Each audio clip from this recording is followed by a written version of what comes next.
मुझे तो लगता है डिलिस्टिंग चुनावी मुद्दा है कि आपको स्मरण होना चाहिए कि डिलिस्टिंग का मुद्दा सन 2006 से लगातार। दोस्तों, हाल ही में जसपुर का एक वीडियो वायरल हो रहा है जहां पे वकील सत्यप्रकाश तिवारी कुछ ऐसे जानकारी देते हैं जो मेरे सर के ऊपर से चला गया। छत्तीसगढ़ में डिलिस्टिंग कानून लागू होगा और आदिवासी आदिकाल से सनातन धर्म मानता था। ये मैं नहीं कह रहा, पर जसपुर के एक वकील का कहना है।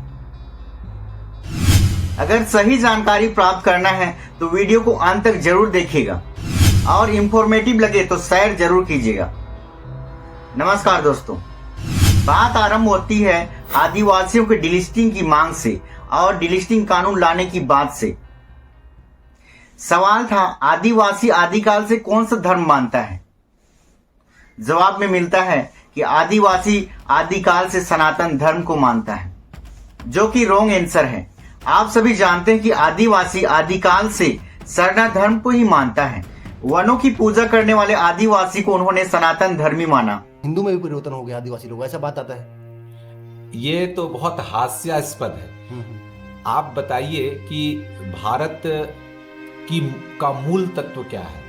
ये हिंदुत्व की जब बात हम व्याख्या करते हैं तो ये जो लोग नहीं समझते हैं वो लोग इसकी चर्चा करते हैं। हिंदुत्व तो यहाँ का कल्चर है, यहाँ का सांस्कृतिक विरासत हमको प्राप्त हुआ है। हम सनातनी लोग हैं। चलिए मानते हैं आप वकील हैं, फिर भी सुप्रीम कोर्ट तो नहीं मानता कि आदिवासी किसी और धर्म जैसे कि सनातन धर्म को मानता हो या किसी और धर्म से बिलोंग करता हो।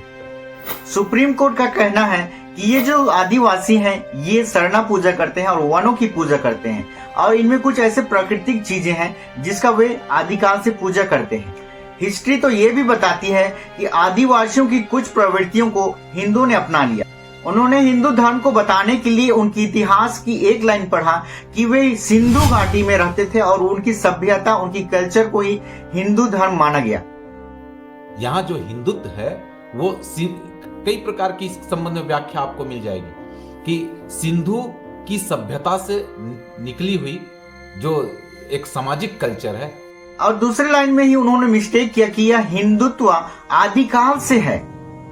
मैं हिंदू नहीं है, गाली मत दियो, छोड़ दूंगा ये तेरे को। आ गया हिंदू बना रहा। हिंदू माने होता है गुलाम। मैं जड़ा और गुलाम नहीं हूँ। आप नई डेफिनेशन लेकर हाँ, मैं बता रहा हूँ ना, हिंदू का मतलब होता है गुलाम। और तो मैं पहले भी बता दिया था मैंने, ये अरबी मुगलों का दिया हुआ शब्द है, समझे? सिंध को हिंद कहा इन्होंने, समझे नहीं? वहां से ही आया। सुप्रीम कोर्ट के दो निर्णय के विषय में आपने बात किया। पहला बात, जो सलवर रानी जो मद्रास की है अर्थात चेन्नई की, जिसका आरक्षण समाप्त किया गया, वो मुद्दा यह था कि वह एससी कैटेगरी की बिलोंग करती थी।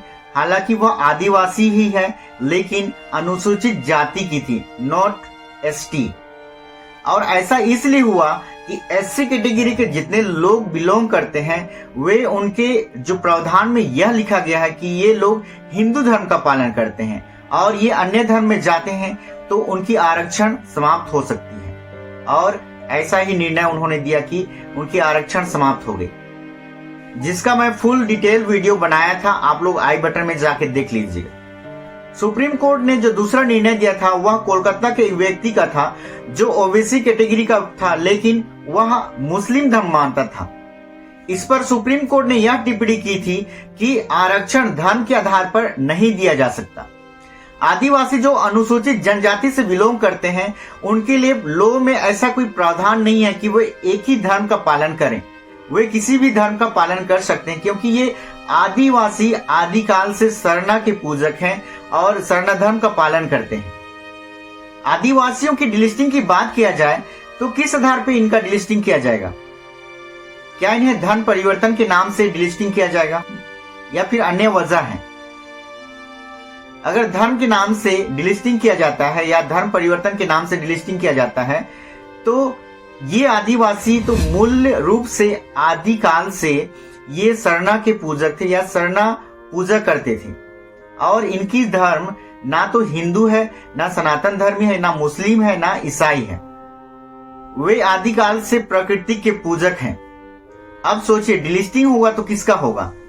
जितनों ने अन्य धर्म को अपनाया है, चाहे वो हिंदू हो या फिर क्रिश्चियन हो या मुस्लिम हो, सारे का डिलिस्टिंग होगा। परंतु संविधान में आदिवासियों के लिए एक विशेष धर्म नहीं ठहराया है। वे किसी धर्म को पालन कर सकते हैं, किसी धर्म को मान सकते हैं, परंतु एक शर्त है कि उनकी जो सांस्कृतिक है, उनकी जो पहचान है, लुप्त नहीं होना चाहिए। शिक्षा और धर्मांतरण पर भी उन्होंने कहा स्कूल और चर्च एक साथ नहीं होना चाहिए। पता नहीं, मुझे समझ में नहीं आ रहा है उन्होंने कहां से ये सारी चीजें पढ़कर आई है और उन्होंने ये सारी चीजें कहा। पर मेरा मानना तो यह है कि शिक्षा तो लोगों के बेहतर जीवन के लिए दिया जाता है, और जितने लोगों ने मिशन स्कूल में पढ़ा वे धर्मांतरित नहीं हुए, जबरदस्ती उन्हें धर्मांतरित नहीं किया गया। वे इच्छुक से या अपनी इच्छा से बोल सकते हैं वे उस धर्म में आए हैं। इसमें किसी प्रकार की प्रलोभन नहीं दिया जाता जैसा आप बोल रहे हैं। यह बात तो सत्य है कि आदिकाल में कई ऐसे कुल थे जहां पे शिक्षा दी जाती थी, पर इसमें भी बड़ी डिफरेंस पाई जाती थी कि इसमें उच्च वर्ग के लोग ही शिक्षा प्राप्त कर सकते थे, जिसमें निम्न वर्ग जैसे आदिवासी लोगों को तो जगह ही नहीं दी जाती थी, तो वे शिक्षित कैसे होते। और जब मिशनरी आए तो उन्होंने गांव में जाकर ऐसे गरीब लोगों को शिक्षा देने लगे और उन्हें आगे बढ़ाने लगे। महिलाओं की तो बात ही मत कीजिए, क्योंकि महिलाओं को वे घर में रहकर वे घर का काम करने के लिए ऐसा उन्हें समझा जाता था। आप ही बताइए, क्या भारत के प्रत्येक नागरिक को शिक्षा लेने का अधिकार नहीं है क्या?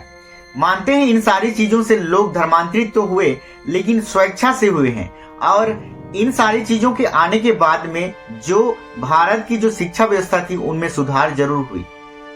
धर्मांतरण कानून की बात आप बार बार कहते हैं, ये तब लागू होता है जब किसी को जबरन या प्रलोभन देकर उसे धर्मांतरित किया जाता है। यदि किसी को लगता है किसी का जबरन धर्मांतरण किया जा रहा है, दबाव बनाकर या फिर लालच देकर, तो आप केस कर सकते हैं, परंतु बेकार से मुद्दे बनाकर उन्हें परेशान करना सही नहीं है। जब उन्होंने यह सवाल पूछा गया कि आदिवासी हिंदू धर्म में परिवर्तन हो गया है, परिवर्तन कर लिया है, तो उन्होंने ये कहा कि ये हास्यप्रद है, ये तो मजाक के पात्र है कि आदिवासी कैसे कन्वर्ट होगा, क्योंकि उनका कहना यही था कि आदिवासी आदिकाल से सनातन धर्म को मानता है, जो कि है नहीं। और एक बात कही उन्होंने कि आदिवासी लोग डिलिस्टिंग की डर से शेड्यूल मानने लगे, कर्मा मानने लगे और सिंदूर तक लगाने लगे। और उन्होंने एक पादरी के नाम से कहा कि वे इन चीजों को नहीं मानते हैं। ईसाई आदिवासियों की संस्कृति और जो ये सिंदूर लगाना, कर्मा मानना और जो सरहुल मानना कहां तक सही है, इस पर एक डिटेल वीडियो बना दूंगा। वीडियो के अंत में यही कहूंगा, वकील साहब इस प्रकार की जानकारी देना बंद कीजिए, आप अपनी कार्य कीजिए, क्योंकि जो कुछ आपने कहा उसमें कुछ भी सच्चाई नजर नहीं आई। अब जनता एजुकेट हो चुकी है, आप लोगों को भ्रमित मत कीजिए। पुनः आप सभी से यही कहूंगा कि वीडियो इंफॉर्मेटिव लगे तो इसे शेयर जरूर कीजिए ताकि लोग भ्रमित ना हो। धन्यवाद।